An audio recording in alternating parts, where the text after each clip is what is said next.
So ದಿನಾಂಕ 13/8/2025 ಅಂದರೆ ಕಳೆದ ಬುಧವಾರದಂದು ಬೆಳಿಗ್ಗೆ 7 ಗಂಟೆಗೆ ಮಂಗಳೂರು ಸೆಂಟ್ರಲ್ ರೈಲ್ವೆ ಸ್ಟೇಷನಲ್ಲಿ ಒಬ್ಬರು ಆಟೋ ಇಳಿದು ಬರ್ತಾರೆ. ಶ್ರೀ ಭಾನುದಾಸ್ ಹರಿ ತೋರಟನ್ ಅವರು ಕೇರಳದ ಕಾಸರಗೋಡಿನ ಕಾಂಜಂಗಾಡ್ ಅನ್ನುವಂಥ ಒಂದು ಊರಿನಿಂದ ಟ್ರೈನ್ ಹತ್ತಿ ಇಲ್ಲಿ ರೈಲ್ವೆ ಸ್ಟೇಷನಲ್ಲಿ ಬಂದು ಇಳಿತಾರೆ. ಸೊ ಅವರು ಆ ರೀತಿ ಬಂದಾಗ ಅವ್ರ ಬಳಿ ಸುಮಾರು 350 ಗ್ರಾಮ್ನಷ್ಟು ಶುದ್ಧ ಬಂಗಾರದ ಗಟ್ಟಿಯನ್ನು ತೆಗೆದುಕೊಂಡು ಬಂದಿರ್ತಾರೆ, ಅಲ್ಲಿಂದ ಖರೀದಿ ಮಾಡ್ಕೊಂಡು ಬಂದಿರ್ತಾರೆ. ಸೊ ಅವರು ಇಳಿದಾಗ ಆಟೋ ಹುಡ್ಕೋಗ್ಬೇಕು ಅಂತ ಕೈರಾಲಿ ಅನ್ನುವಂಥ ಒಂದು ಹೋಟೆಲ್ ಇದೆ. ಸೊ ಅದರ ಅಪೋಸಿಟ್ ಆಟೋ ಸ್ಟ್ಯಾಂಡಲ್ಲಿ ಆಟೋನ ಕರೀತಾ ಇದ್ದಾಗ ಯಾರೋ ಅಪರಿಚಿತರು 4 ಜನ ಬಂದು ಇವ್ರನ್ನ ಫೋರ್ಸ್ಫುಲ್ಲಾಗಿ ದೂಕ್ಕೊಂಡು ಇನೋವಾ ಕ್ರಿಸ್ಟಾ ವೈಟ್ ಕಲರ್ದೊಂದು ಗಾಡಿಯಲ್ಲಿ ಇವ್ರನ್ನ ದೂಕಿ ಕೂರಿಸ್ತಾರೆ. ಆ ಗಾಡಿಯಲ್ಲಿ ಈಗಾಗಲೇ ಇಬ್ಬರು ಇರ್ತಾರೆ. ಸೊ ಒಟ್ಟು 6 ಜನ ಏನಿರ್ತಾರೆ ಅವರು ಈ ಫಿರ್ಯಾದುದಾರರನ್ನ ಫೋರ್ಸ್ಫುಲ್ಲಾಗಿ ಕೂರಿಸ್ಕೊಂಡು ಅಪಹರಣಕ್ಕೆ ಇದು ಮಾಡ್ತಾರೆ. ಬಟ್ ಇವ್ರು ಕೇಳ್ತಾರೆ ಯಾರು ಅಂತ ಕೇಳಿದಾಗ ಅವರು ನಾವು ಕಸ್ಟಮ್ಸ್ ಅಧಿಕಾರಿಗಳು ಅಂತ ಇಂಪರ್ಸನೇಟ್ ಮಾಡ್ತಾರೆ. ಪಬ್ಲಿಕ್ ಸರ್ವೆಂಟ್ಸ್ ಅಂತ ಸುಳ್ಳು ಮಾಹಿತಿಯನ್ನು ನೀಡಿ ಇವ್ರನ್ನ ಕರ್ಕೊಂಡು ಹೋಗ್ತಾರೆ ಆ ಇನೋವಾ ಕ್ರಿಸ್ಟಾ ಕಾರ್ನಲ್ಲಿ. ಸೊ ಇವರು ಹೀಗೆ ಉಡುಪಿ ಹೈವೇ ಮಾರ್ಗವಾಗಿ ಕಾರವಾರ ಮಾರ್ಗಕ್ಕೆ ಹೋಗ್ತಾ ಇರುವಾಗ ಕುಮಟಾ ಬಳಿ ಸುಮಾರು ಬೆಳಿಗ್ಗೆ 9:30 ಅಷ್ಟೊತ್ತಿಗೆ ಇಲ್ಲಿ 7 ಗಂಟೆಗೆ ಹೊರಟಿರ್ತಾರೆ. ಕುಮಟಾ ಬಳಿ ಅಂತರವಳ್ಳಿ ಅಂತ ಒಂದು ವಿಲೇಜ್ ಬಳಿ ಇವ್ರನ್ನ ಇಳಿಸ್ಬಿಡ್ತಾರೆ. ಮತ್ತು ಅವ್ರ ಬಳಿ ಇದ್ದಂತಹ ಈ ಚಿನ್ನದ ಇದುಗಳನ್ನೆಲ್ಲ, ಚಿನ್ನದ ಗಟ್ಟಿ ಏನಿತ್ತು ಅದನ್ನು ತಾವು ಇಟ್ಕೊತಾರೆ. ಸೊ ಈ ನಿಟ್ಟಿನಲ್ಲಿ ಈ ಒಂದು ಠಾಣೆಯಲ್ಲಿ ಪ್ರಕರಣ ದಾಖಲಾಗುತ್ತೆ. 171/2025 ಮಂಗಳೂರು ಪೊಲೀಸ್ ಸ್ಟೇಷನ್ನಲ್ಲಿ ದಾಖಲಾಗುತ್ತೆ. ಸೊ ಇದರಲ್ಲಿ ಡಕಾಯಿಟಿ, ಕಿಡ್ನ್ಯಾಪಿಂಗ್ ಮತ್ತು ಪರ್ಸನೇಟಿಂಗ್ ಆಫ್ ಪಬ್ಲಿಕ್ ಸರ್ವೆಂಟ್, ಸೊ ಈ ಒಂದು ಕಲಂಗಳ ಅಡಿಯಲ್ಲಿ ಪ್ರಕರಣ ದಾಖಲಾಗುತ್ತೆ.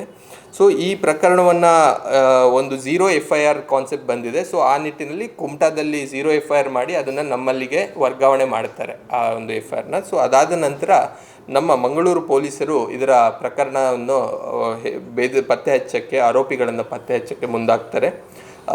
ಮಾನ್ಯ ಪೊಲೀಸ್ ಆಯುಕ್ತರ ಒಂದು ನಿರ್ದೇಶನದ ಮೇಲೆ ಒಂದು CCBಯ ಒಂದು ಟೀಮ್ ಮಾಡ್ತೀವಿ. ಮತ್ತು ಅದೇ ರೀತಿ ಕೇಂದ್ರ ಉಪವಿಭಾಗದಿಂದ ಒಂದು ಟೀಮ್, 2 ಜಂಟಿಯಾಗಿ ಕಾರ್ಯಾಚರಣೆಯನ್ನು ಮಾಡಿ ಕೆಲವು ಸಾಕ್ಷ್ಯಾಧಾರಗಳು, ಸ್ವಲ್ಪ CCTV ಇರ್ಬೋದು, ಇನ್ನಿತರ ತಾಂತ್ರಿಕ ಸಾಕ್ಷ್ಯಾಧಾರಗಳನ್ನು ಪಡೆದು ಒಟ್ಟು 5 ಜನ ಆರೋಪಿಗಳನ್ನು ನಿನ್ನೆ ದಿನ ಅಂದರೆ 18ನೇ ತಾರೀಕು ಮಹಾರಾಷ್ಟ್ರದ ಪುಣೆಯಲ್ಲಿ ಅವ್ರನ್ನ ಪತ್ತೆ ಹಚ್ಚಿರ್ತೀವಿ. ಸೊ ಇನ್ನೂ ಕೂಡ ಈಗಲೂ ಕೂಡ it's an ongoing investigation. So ಮತ್ತು ಈ ಪ್ರಕರಣಕ್ಕೆ ಬಳಸಿದಂತಹ ಒಂದು ವೆಹಿಕಲ್ ಮತ್ತು ಇನ್ನೂ ಸ್ವತ್ತುಗಳನ್ನೆಲ್ಲ ಕೂಡ ಇನ್ನು ವಶಕ್ಕೆ ಪಡಿಬೇಕಾಗಿರುತ್ತೆ. ಸೊ ಇದು ಮುಂದಿನ ದಿನಗಳಲ್ಲಿ ಇನ್ನು ಏನು ಡೆವಲಪ್ಮೆಂಟ್ಸ್ ಆಗುತ್ತೆ ಅದು ಮುಂದೆ ಶೇರ್ ಮಾಡ್ಕೋತೀವಿ.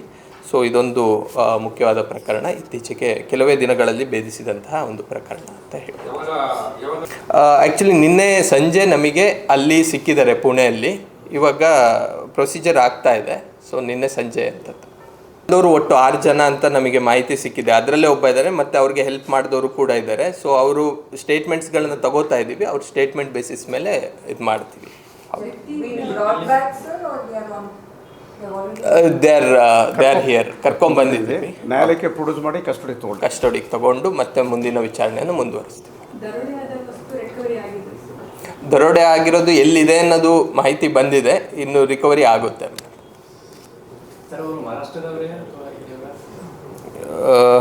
ಅಷ್ಟೇ, ಇನ್ನು ಬೇರೆ ಏನು, ಯಾಕಂದರೆ ಇನ್ನೂ ಆನ್ಗೋಯಿಂಗ್ ಇರೋದ್ರಿಂದ ಇನ್ನು ಕೆಲವರು ಹೊರಗೆ ಇದ್ದಾರೆ, ಇನ್ನೂ ಕೂಡ ನಮ್ಮ ಬಂದಿ ಆಗಿಲ್ಲ. ಸೊ ಆ ಕಸ್ಟಡಿಗೆ ತೊಗೊಂಡಿಲ್ಲ. ಸೊ ಹಾಗಾಗಿ 2 ದಿನದಲ್ಲಿ ಮುಂದಿನ ತನಿಖೆ ಕಂಪ್ಲೀಟ್ ಪಿಕ್ಚರ್ ವಿತಿನ್ 2 days ಸಿಗುತ್ತೆ. ಇವತ್ತು ಹೇಗೆ ಹೌದು ಪೊಲೀಸ್ ಕಸ್ಟಡಿ ಕೇಳ್ತಾ ಇದ್ದೀವಿ. ಹೌದು, ಭಾನುದಾಸ್ ಹರಿ ತೋರಟ್ ಅಂತ company. He is into jewellery business, jewellery shop. ಅದೇ ಕಾಂಜಂಗಾಡಲ್ಲೇ ಒಂದು ಜ್ಯುವೆಲ್ರಿ ಶಾಪಲ್ಲಿ ತೊಗೊಂಡಿರೋದ್ರ ಬಗ್ಗೆ ಮಾಹಿತಿ ಇದೆ.